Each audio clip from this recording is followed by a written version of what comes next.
लखनऊ में बोले सीएम योगी आदित्यनाथ। कहा आज से कुल 110 इलेक्ट्रिक बसों का संचालन शुरू।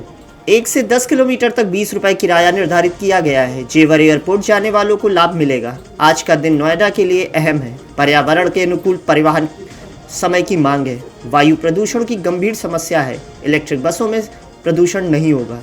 नए भारत के नए उत्तर प्रदेश में परिवर्तन दिख रहा है। 2017 से पहले उत्तर प्रदेश में टूटी सड़कें थी, प्रदेश में अराजकता थी, बिजली नहीं आती थी, उत्तर प्रदेश में कोई निवेश नहीं करना चाहता था। 2017 के बाद का यूपी वर्ल्ड क्लास है।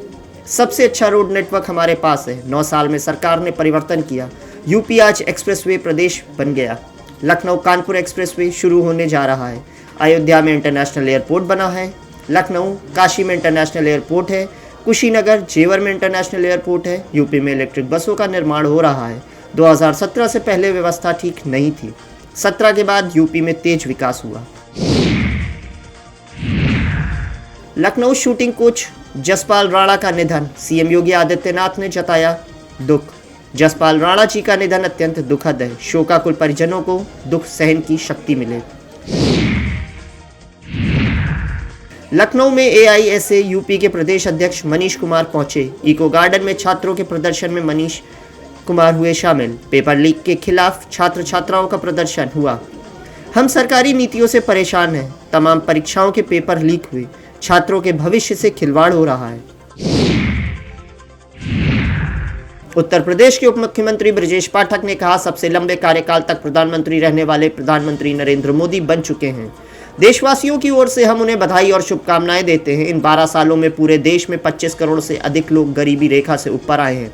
उत्तर प्रदेश सहित पूरे देश में विश्व स्तरीय बुनियादी ढांचे का निर्माण हो रहा है। आज भारत की आवाज़ पूरी दुनिया में गंभीरता के साथ सुनी जाती है। यह प्रधानमंत्री मोदी की वजह से हो रहा है। उत्तर प्रदेश सरकार में मंत्री ओम प्रकाश राजभर ने कहा पश्चिम बंगाल में जो गुंडागर्दी तानाशाही थी, लोग चाहते थे कि प्रदेश का विकास हो। अब भाजपा की सरकार वहां बनी है तो लोगों की उम्मीद जगी है। लोगों को अब लग रहा है कि प्रधानमंत्री मोदी के नेतृत्व में पश्चिम बंगाल का विकास होगा। दिल्ली में मीनाक्षी नटराजन को सुप्रीम कोर्ट से झटका लगा है। नामांकन रद्द किए जाने के खिलाफ याचिका खारिज कर दी गई है। मध्य प्रदेश से राज्यसभा चुनाव के लिए नामांकन रद्द किया गया था। मीनाक्षी नटराजन ने सुप्रीम कोर्ट में याचिका दाखिल की थी। रिटर्निंग ऑफिसर का आदेश बरकरार रहेगा। सुप्रीम कोर्ट ने कहा हाई कोर्ट जा सकती हैं, चुनावी प्रक्रिया में दखल नहीं दे सकते। सीएम योगी आदित्यनाथ ने लखनऊ में दिया बड़ा बयान। बोले वैश्विक पटल पर भारत की पहचान बनी। पूरी दुनिया भारत की विकास यात्रा देख रही। जनधन खाता खोला, घर घर शौचालय दिया, 4 करोड़ परिवारों का आवास दिया गया। गरीब को आयुष्मान योजना का लाभ मिला। मोदी जी मुद्रा योजना, स्टार्टअप योजना लाई। नई पहचान के साथ भारत को आगे बढ़ा रहे। मोदी ने कहा देश में 4 जातियां हैं। महिला, किसान, युवा, गरीब को प्राथमिकता दी। मेयर गिरीशपति त्रिपाठी ने शहर में बारिश के कारण जलभराव की समस्या की तैयारियों पर कहा हमने यहाँ नालों की सफाई के लिए पहले से ही तैयार कर रखे हैं और बहुत जगहों पर सफाई लगभग पूरी हो गई है। हमने खुद इसकी जांच की है। सभी जगहों पर साफ सफाई का ध्यान रखा जा रहा है ताकि कहीं भी जलभराव ना हो। मैं इस व्यवस्था को खुद देख रहा हूँ। नालों की सफाई को लेकर कहीं कोई लापरवाही ना हो, इसका पूरा ध्यान रखा जाएगा। भाजपा नेता शहजाद पूनावाला ने कहा टीएमसी का अंदरूनी मामला है और टीएमसी अब बन चुकी है।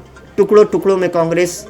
दूसरों पर दोष डालने से बेहतर होगा कि टीएमसी में ममता बनर्जी और अभिषेक बनर्जी सच का सामना करें। अगर आप भतीजे को परिवारवाद को पार्टी के ऊपर रखेंगे तो राज्यसभा सांसद भी छोड़ेंगे और विधानसभा में ज़्यादातर विधायक भी अलग हो गए हैं। लोकसभा में भी यही हाल है। अब असली लड़ाई बन चुकी है। असली टीएमसी बनाम नकली टीएमसी। शिवसेना नेता साइना एनसी ने टीएमसी सांसद कल्याण बनर्जी के बयान पर कहा ममता बनर्जी की आंखें पर पट्टी बंधी हुई है। वे समझना ही नहीं चाहती कि जो भ्रष्टाचार, सिंडिकेट राज और जिस अहंकार से अभिषेक बनर्जी पार्टी को चला रहे हैं उसके कारण लोग टीएमसी से बाहर जा रहे हैं। कल्याण बनर्जी एक वरिष्ठ नेता है। 4 बार लोकसभा में सांसद रहे और जब वो उजागर करते हैं तो शायद इस कारण से जनता ने बाहर आकर उनको चोर बुलाया है। टीएमसी सांसद कल्याण बनर्जी के अभिषेक बनर्जी का केस न लड़ने के फैसले पर टीएमसी सांसद कीर्ति आजाद ने कहा सब कुछ सुलझ गया। वे भावुक इंसान हैं, उन्हें जल्दी गुस्सा आ जाता है, लेकिन वे हर समय में दीदी के साथ रहे। हरिद्वार में सोमवती अमावस्या पर भारी भीड़ उमड़ेगी। वीकेंड और चारधाम यात्रा से श्रद्धालुओं का दबाव बढ़ेगा। भारी भीड़ को लेकर हरिद्वार प्रशासन अलर्ट मोड पर है। डीएम मयूर दीक्षित ने विशेष कार्य योजना तैयार की। भीड़ बढ़ने पर ट्रैफिक डायवर्जन लागू होगा। प्रमुख मार्गों पर चेक पोस्ट बनाए जाएंगे। पुलिस और प्रशासनिक अधिकारी तैनात रहेंगे। पार्किंग व्यवस्था को लेकर विशेष इंतजाम किए जाएंगे। नीति आयोग की 11वीं गवर्निंग काउंसिल बैठक पर कांग्रेस नेता इमरान मसूद ने कहा, देश इन लोगों से संभल नहीं रहा है। अर्थव्यवस्था को इन लोगों ने गर्त में पहुंचा दिया है। विश्व में अशांति है, उसका सबसे ज्यादा प्रभाव हमारे देश में देखने को मिला। ये केवल हमारी सरकार की नाकामियों की वजह से हो रहा है। राज्यसभा के लिए निर्विरोध चुने जाने पर कांग्रेस के राष्ट्रीय अध्यक्ष मल्लिकार्जुन खड़गे ने कहा, यह मेरा 13वां चुनाव है। मैं सोनिया गांधी का आभारी हूं, उन्होंने मुझे लोगों की सेवा करने का मौका दिया है। मेरा पहला आरोप सर्वोच्च न्यायालय पर नहीं है। चुनाव आयोग के आरोप कंप्रोमाइज्ड थे, ये मैंने पहले दिन भी कहा था। ईसीआई के पास जब हमारे लोग गए तो उन्होंने 48 घंटे तक जवाब नहीं दिया। सुप्रीम कोर्ट ने कम से कम हमारी बात तो सुनी। चुनाव आयोग इस तरह से मिला है, उन्होंने उस पर भी कोई जवाब तक नहीं दिया। हमारा मामला आरओ और ईसीआई के खिलाफ था, लेकिन आज स्टेट ऑफ मध्य प्रदेश ने अपना वकील खड़ा कर दिया। इससे साफ समझ में आ रहा है कि क्या साठगांठ चल रही है। पश्चिम बंगाल के मुख्यमंत्री शुभेंदु अधिकारी ने कहा, इस प्रेस कॉन्फ्रेंस का मुख्य मकसद और एजेंडा दुनिया के सबसे लोकप्रिय नेता और हमारे देश के प्रधानमंत्री नरेंद्र मोदी की उपलब्धियों को बताना है, जिन्होंने सबसे लंबे समय तक प्रधानमंत्री रहने का नया रिकॉर्ड बनाया है। कोलकाता के लोगों को मेट्रो सुविधा, राज्य के लोगों को वंदे भारत ट्रेन के खास फायदे मिल रहे हैं और कल्याणी एम्स में इलाज की सुविधा मिल रही है। 54 लाख किसानों को पीएम किसान सम्मान निधि का पैसा सीधे उनके अकाउंट में मिल रहा है। 3 लाख महिलाएं लखपति दीदी बनी हैं। बंगाल में प्रधानमंत्री आवास योजना के तहत लोगों को 40 लाख घर दिए गए हैं। देहरादून में सीएम पुष्कर सिंह धामी का बयान सामने आया है। मोदी सरकार के 12 साल होने पर कार्यक्रम हुआ। सीएम धामी ने सरकार की उपलब्धियां बताई, केंद्र राज्य की योजनाओं के बारे में जानकारी दी। मोदी सरकार में हर वर्ग को लाभ मिला, बिना भेदभाव के योजनाओं का लाभ मिला। मोदी जी के नेतृत्व में तेजी से विकास हुआ, भारत की वैश्विक पटल पर पहचान बनी। दिल्ली में यूपी सरकार में मंत्री भूपेंद्र चौधरी का बयान सामने आया। सपा का एजेंडा राम की विरासत को बदनाम करना, जनता सपा का चरित्र जानती है।